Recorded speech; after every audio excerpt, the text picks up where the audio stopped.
Hey everybody, this is Kevin Bass from the.wars.com.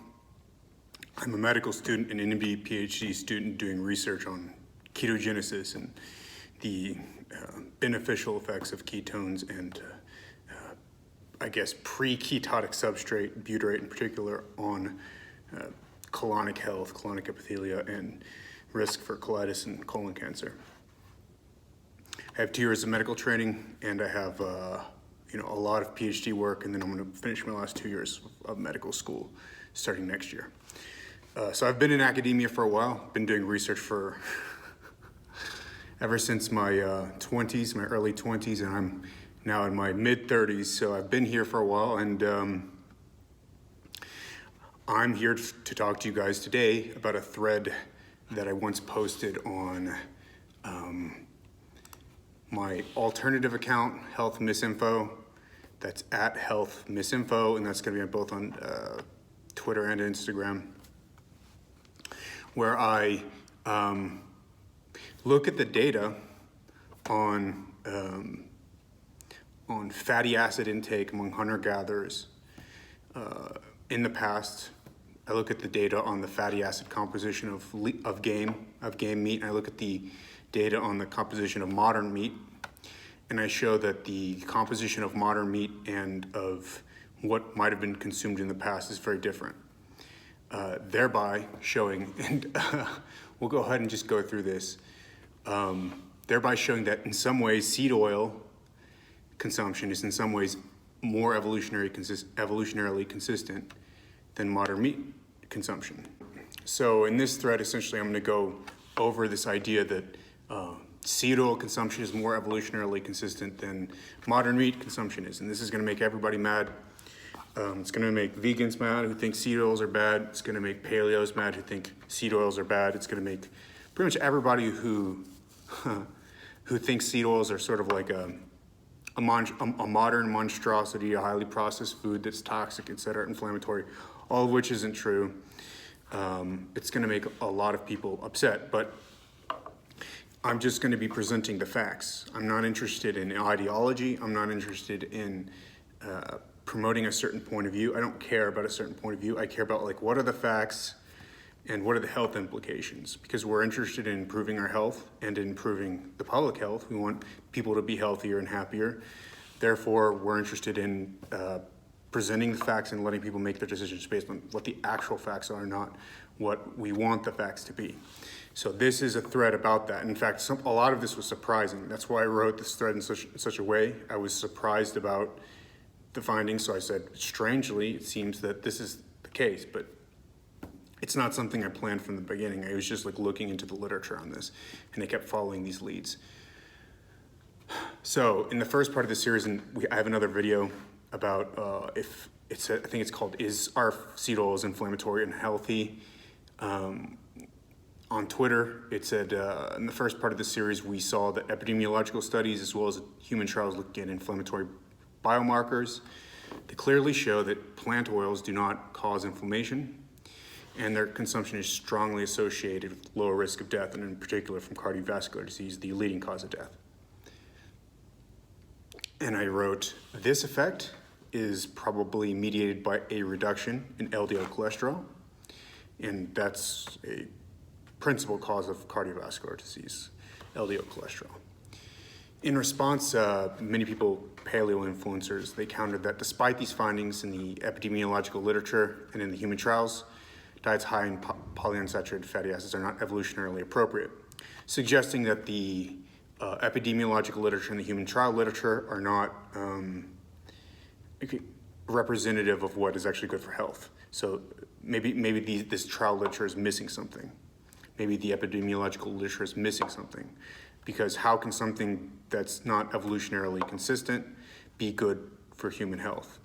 Well, the first thing I actually want to point out before I go on about this is that something can be evolutionarily inconsistent and still be good for health. So for example, fasting mice all day long for 23 hours, except for 1 hour where they get to eat as much as they want, that's evolutionarily inconsistent. Really, mice are going to be eating all throughout the day. In most cases, they're not going to be fasting for 23 hours and then only eating for 1 hour. But even more to the point, if you give mice a ketogenic diet, they live longer. It's not evolutionarily consistent. This idea that if you eat a ketogenic diet as a mouse, you're going to live longer, because mouse never ate a ketogenic diet. Wild mice diets are high in carbohydrate, yet something that's evolutionarily inconsistent can be good for the mice. Likewise,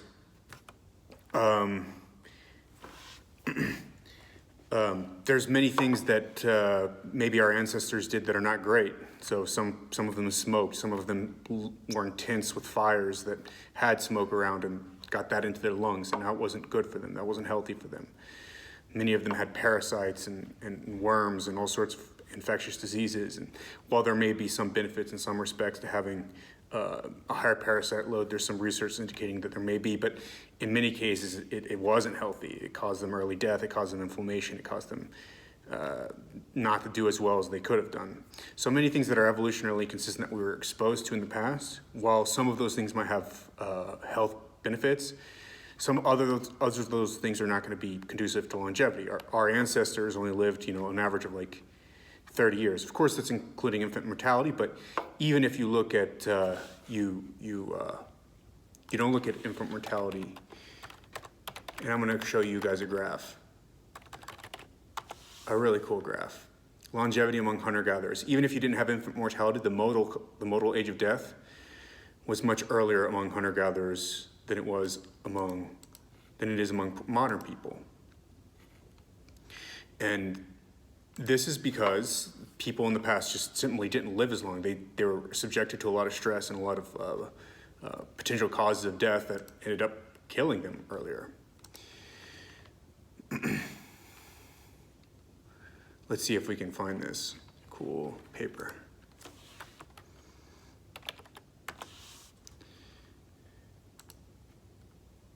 We got it.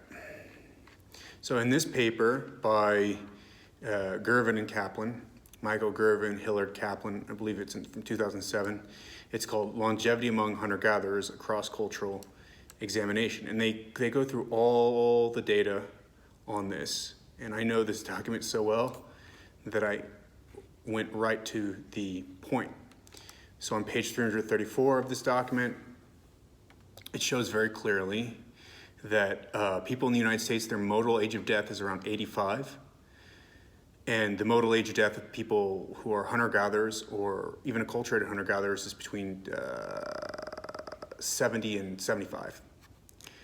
Meaning, even if once you don't die early on, even if you just only take into account where the maximum number of people end up dying, it's still about 10 to 15 years younger than people in the United States. And the more interesting part in some ways is that this is just the modal age death. All throughout this period, these hunter-gatherers are dying at much heightened rates of death compared to people in their 25, 35, 45. And those age groups, hunter-gatherers are dying at about 10 times the rate. So yeah, the modal age death, where the maximum number of die is about 10 or 15 years younger. And so maybe that's not so bad, but they're dying in droves much earlier. So the average age of death is substantially younger than in the United States. So even if things are evolutionarily consistent, it doesn't mean it's good for you. But let's just, take that out of account. Let's stop talking about that. Let's talk about, okay, what is evolutionarily consistent? What did the actual data say that are about our diets that are evolutionarily consistent? Well, the argument according to the Paleo people, which is false, but this is their argument. It's like they think that hunter-gatherers ate animals in the past, which are high in saturated fats, not polyunsaturated fats. Therefore, according to these guys, these Paleo influencers, we can ignore epidemiology and we can ignore short-term human studies, and you can recommend that everybody just eat like their ancestors. Just screw science. Science is funded by big industry, big food, etc. So focus on epidemiology. Don't focus on how our ancestors ate, not epidemiology and short-term studies, which are corrupted. By the way, there's a whole nother argument about this, but a huge amount of science is actually done by big meat. In fact, big meat has more, at least lobbying power. There's more. They put more money into lobbying than, say, big plant, big sugar. They don't actually put as much money into lobbying as big meat. So And the scientific research funded by big meat is also very substantial. So there should also be a substantial body of research showing that all this stuff is not true, that this short-term biomarker studies and the epidemiology stuff is not true. And there's really not. You can cite some isolated cases, but most of those studies are not done very well. But again, that's beside the point. So one such influencer who incorrectly made this argument for a decade, so Mark Sisson, even retweeted somebody criticizing the first part of the series. He retweeted it. Because the evidence is not solid at all, it's all epidemiology and some short-term metabolic reward studies that we see some markers briefly change. We evolved in a low linoleic acid, low seed oil environment, and have hardly any regulation for excess. The default should be natural saturated fat. There's no evidence for any of these claims, like we can't deal with excess seed oils. There's no evidence, but besides that, let's just keep going. Like, there's already like many problems, but we're gonna keep going because we're gonna look at like what actually is evolutionarily consistent. So the evidence says the evidence says the exact opposite. To get fatty acids in the same proportions as our ancestors, here's the claim: we should actually supplement with seed oils. Okay, so let's look at the evidence. Let's look at why I say this. First, the fat content of muscle meat of domesticated animals is much higher than their wild cousins. If our ancestors only ate muscle meat, they would eat a far lower amount of animal fat than we do. So here's the graph. I derived this from, I think, do I have the reference? Most of it was from nutritiondata.self.com.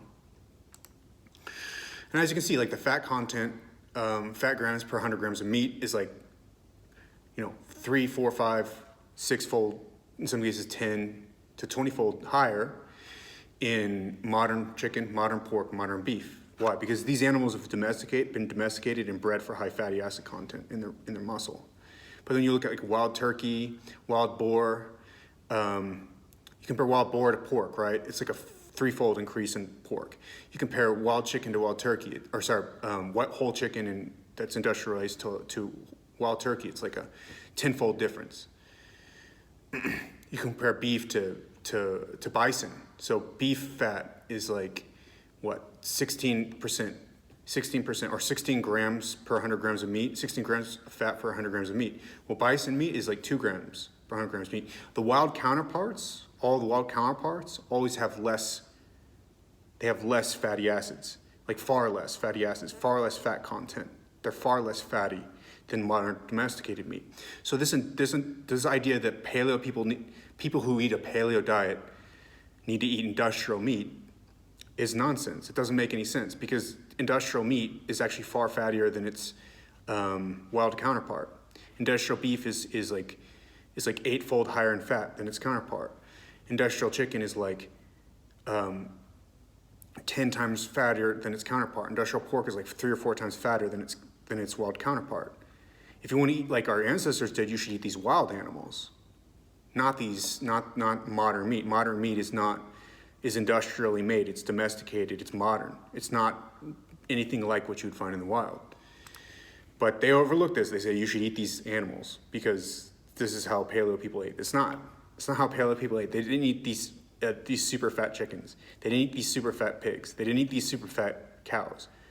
The wild counterparts of these are all much leaner, right? So already the meats, the animals that we're eating today as part of a paleo diet is much, much, much, much more fatty than anything that would have ever been encountered among that species in particular in the wild. Okay, but whatever, so it's bullshit. It's bullshit. So what Mark Sisson tells people to eat, what all these paleo people tell people to eat, these fatty meats, nothing like that in those species would have ever been eaten among hunter-gatherers. But fine, we'll just keep going because we're gonna debunk all this. So next, the fatty acid composition of the muscle meat of wild game contains twice the concentration of polyunsaturated fats as a percentage of total fat when compared to domesticated meat and 50% less saturated fat. So even the fatty acid composition that does exist in the wild is much higher in polyunsaturated fat. That's to say, like, it's twice the amount of polyunsaturated fat per fat gram in muscle meat in the wild compared to domesticated meat. And we can see this very clear here. Saturated fat and polyunsaturated fat content of wild versus domesticated meat. And on the left side is saturated fat content. It's like double in domesticated meat versus the wild counterparts. And most of these I think are African right? And humans come out of Africa, right? Like our early evolution is out of Africa. And then we're comparing on the PUFA side, we see about double or triple the amount of PUFAs compared to beef, lamb, and pork. So what's the, so what's the deal here? The deal is muscle meat in the wild has much lower fatty acid content than it does in industrial meat. And of that actually exists, it's much lower in saturated fat and much higher in polyunsaturated fat. And I said full disclosure, data for chicken were excluded from the above graph to make it cleaner. Chicken, while much fattier than virtually all wild meat, does have a similar fatty acid composition as wild meat, in contrast to pork, beef, and lamb. So I kind of made the graphs look prettier, but I wanted to make the graphs like really be striking. But if I had a chicken, it would be a little less striking. Chicken actually is very similar to wild meat in terms of fatty acid composition, even though the fatty acid content is much higher, but the composition is similar. Okay, but whatever. So generally speaking, these are the trends though. Much lower saturated fat, much higher polyunsaturated fat, like seed oils. Okay, but let's keep going. Eating domesticated meat therefore blasts saturated fat higher than almost anything found in nature. Eating steak from this point of view is about as nutritionally ancestral as eating donuts. So steak is not like modern bison. Modern bison is very lean. Modern steak is not. That's not ancestrally consistent. Eating steak is not ancestrally consistent. It's a modern amenity. It's something that modern people like, that privileged modern people enjoy. It's not paleo. Steak is not paleo. End of story. But now since most of muscle meat is very lean in the wild, the fatter organs of wild game contain most of the fat content of meat consumed by hunter-gatherers. So actually the fat in the organs, that's most of the fat in the carcass. It's not in the muscle meat. And so they actually they enjoy and they eat the fat of the organs. And those organs are even higher in polyunsaturated fats than the wild muscle meat. So if you look at the fatty acid content of wild deer versus, what is this? Of wild deer tissues versus the fatty acid composition of the muscle, it's like 20% higher. So it's like 20 or 30% higher in the organs than in the muscle. So not only is the organs the place with more fat content than the muscles in these wild animals, and not only is that going to be preferred by hunter-gatherers in the past to eat these organs, whenever you do find something rich in fat, which is the organs, it's going to be even higher in polyunsaturated fat. Almost 50% of the fatty acids in the organs, the prized part of the animal, is polyunsaturated fat. That's 50% of the organs that, Paul Saladino, the saturated fat guy who thinks we should eat saturated fat, 50% of that fat in the organs, which he thinks we should eat, is polyunsaturated fat. He's against polyunsaturated fat, and he's for organ meats, but organ meats are very high in polyunsaturated fat. It's totally inconsistent, and he never tells this story. And these paleo people never tell this story. But this is a really important part of the story because, in fact, our hunter-gatherer ancestors, they preferred the fattier meat in the organs, and the fattier meat in the organs was exceptionally high in polyunsaturated fat. It had looked nothing like grocery store fat. Like you look at the saturated fat content or the polyunsaturated fat content of beef, lamb, and pork, right? It's like 20%, right? 15 to 20%, right, of the muscle. That's the polyunsaturated fatty acid content. This is like 40% in the organs in the wild game. So the wild game that our hunter-gatherers are going to be eating are really high in polyunsaturated fat, much higher than anything you're going to find in the supermarket. That starts to suggest that maybe we should be supplementing, if you're going to be eating this fatty meat, maybe you should be supplementing with seed oils to make the composition more like what our hunter-gatherer ancestors would actually have eaten.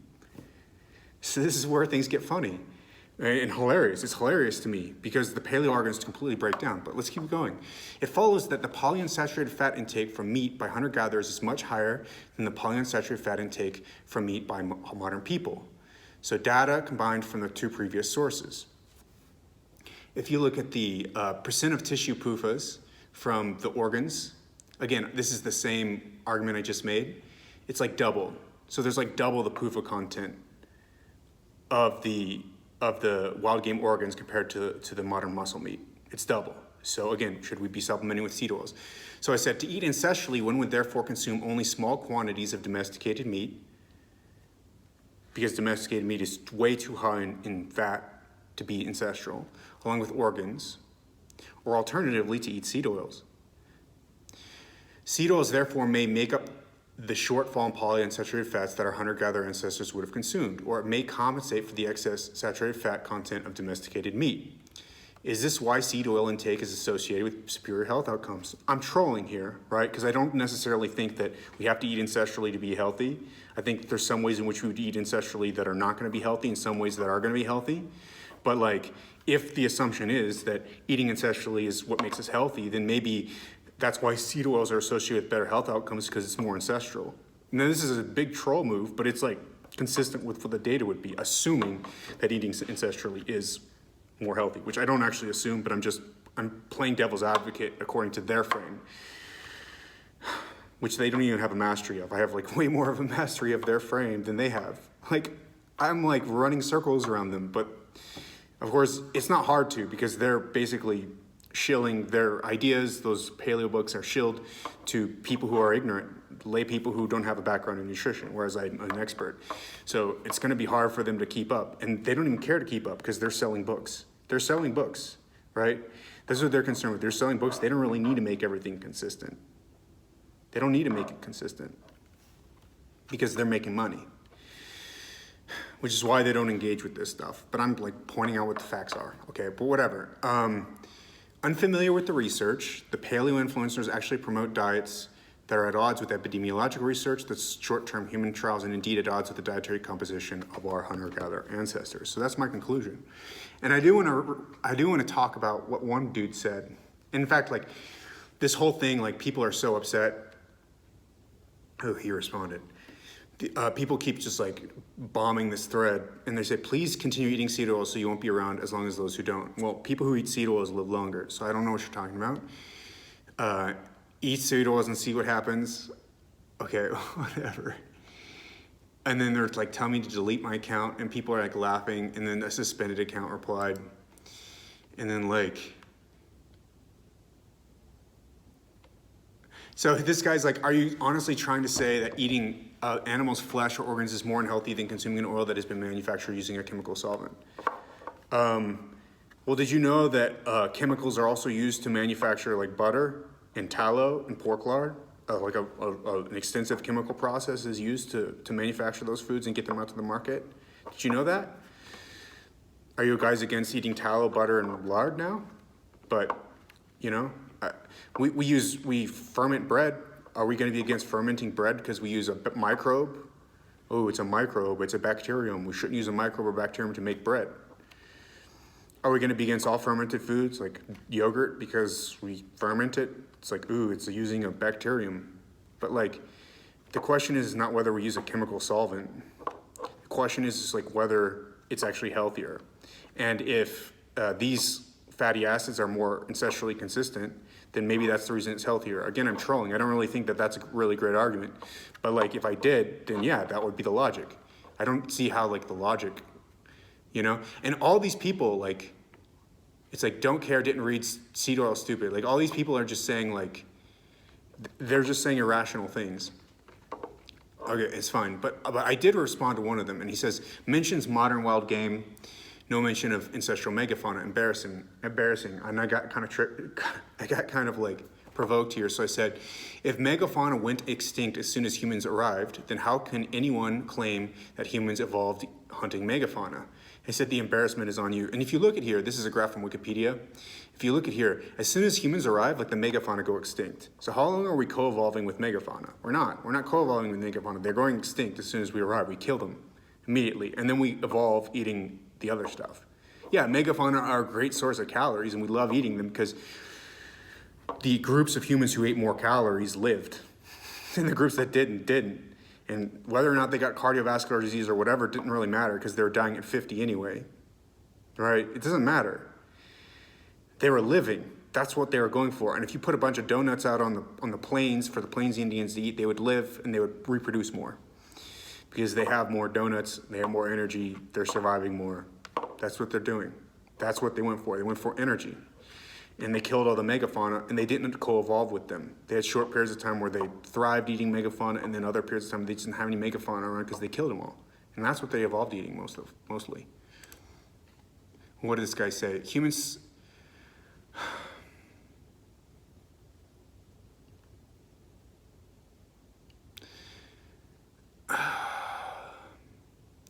So it's a weird argument, because if he says they've been hunting megafauna since 250 to 400 BC prior to Erectus. Prior to Erectus? I don't think that they were eating megafauna prior to Erectus, but whatever. They mastered megafauna hunting by 50k BC. So it was only when they mastered megafauna hunting that we killed everything off. It doesn't really make sense, because if we had mastered megafauna hunting, then how do we know how much megafauna we were eating? Were we eating a lot of megafauna if we hadn't mastered it yet and they were just still around? Or were we getting them sometimes? And if we hadn't mastered it yet, like, were we getting killed when we tried to eat megafauna? Like, why weren't we killing them all and making them extinct? Is it because they were killing us when we tried to eat them? Like, or were we not hunting them? So weird contradiction, like, and also, modern humans, anatomically modern humans, like, are around like 200,000 years ago. How come our 200,000 years ago ancestors didn't kill a bunch of megafauna, and then, like, we only started killing a bunch of them in 50,000 years ago? The other thing that's interesting, and I'll leave you guys with this.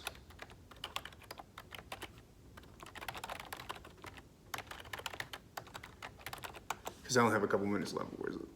So there's a paper called The Recent Acceleration of Human Adaptive Evolution, and here's the concept. We know that evolution takes a lot of time to take place, but why? Because it takes time for each generation to undergo selection, right? Each generation has to go and undergo a selection process to choose for the good genes and choose against the bad genes. And then you have mutations that happen, and then evolution selects for different mutations over others, or different variants of genes. And that's how evolution takes place, in a nutshell. There's more to it than that, but that's in a nutshell. And so it takes a long time because you need a lot of generations. But if you have a big population, you can also make up for the lack of generations. So if you increase the population by like 100-fold, then your rate of evolution actually speeds up by 100-fold, because those selection events are occurring across each generation, each group of people. Therefore, when the population explodes, evolution accelerates. So here's the thing, is humans have been growing in their population for the last 100,000 years. And as a result, yeah, this is human population size. As a result, human population size has grown by orders of magnitude, thousands, tens of thousands, hundreds of thousands fold. And along with that, the rate of human evolution. And what this paper shows, recent acceleration of human adaptive evolution, is in the last 10 to 40,000 years, evolution has been going about 100 times the rate of the previous 200,000 years. So there's been far more human evolution within the last 10,000, 40,000 years than the last 200,000 years, or last, I think, even 2 million years. Way more human evolution within this period than in the combined 2 million years before that. Or as much. So there's as much evolution in the last 40,000 years as the last 2 billion years. What does that mean? That means that if we out-hunted megafauna and then we weren't hunting megafauna, we were evolving without megafauna, then the last 40,000 years of evolution is worth as much as the last 2 million years in terms of we weren't adapted to eating that stuff. We were adapting to eating something else. What this means is that recent evolution actually really matters a ton. And that's another counter argument. So this is just mostly a speculative podcast. I just wanted to go through some of the arguments. I wanted to talk about some things. This is some food for thought. This guy made this argument, but it's not cut and dry. And that's the point. It's not cut and dry. It's not necessarily according to these easy, like, Flintstones concepts of what hunter-gatherers actually ate. And there's a lot of controversy and there's a lot of potential debate, but you're never going to hear this from the Paleo people because it doesn't fit their narrative. So to conclude, Check out my Twitter, my TikTok, my Instagram at KevinNBass, KevinNBass. Check out my Patreon at the same, KevinNBass, KevinNBass.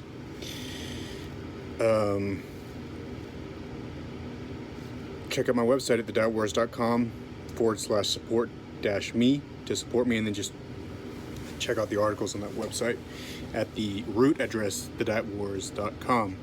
Check out the podcast at The Kevin Bass Show and the YouTube channel at KBass Philadelphia. Please like, rate, review the podcast at Apple Podcasts or on Spotify, preferably Apple Podcasts, and please leave a review on Apple Podcasts that allow the podcast to circulate more broadly and more people to gain access to this exquisite information that you're hearing. Yeah, and I appreciate it. Share this video if you found it useful.